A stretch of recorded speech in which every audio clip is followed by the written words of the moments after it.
So many issues to cover, so little time. Thus, with the president's speech eagerly and anxiously awaited by so many, senators of the Republic have their own wishes on what they need to hear from the president that our Mela Les Moras dwells on in this report. Senators have varying wish list for the upcoming State of the Nation address of President Ferdinand R. Marcos Jr. For Senate President Francis Escudero, he is eager to hear something new and does not want to preempt what the president has to say.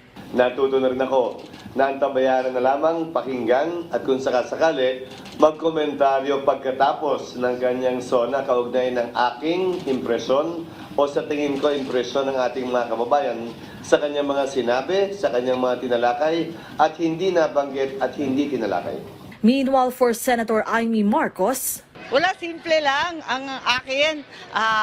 Murang bigas at pagkain at sa kabila noon kapayapaan para sa ating lahat. Sana yung cost of living talagang tumbukin na once and for all sa maayos at pangkalahatang programa.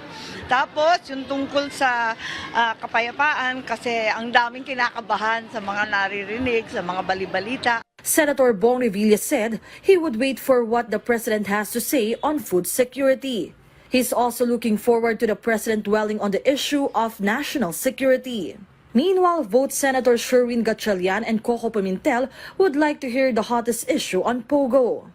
Yan ang aking ninanais na i-announce ng ating Pangulo na ban na ang Pogo sa ating bansa. Bagong pulisiya tungkol sa Pogo. Ihinto na niya yan. Senator Juan Miguel Zubiri looks forward to listening to the president's plan to slow down the inflation and bring down the high cost of commodities and essential products. With Daniel Manalastas, Mela Les Moras from the National TV Network for a new and better Philippines.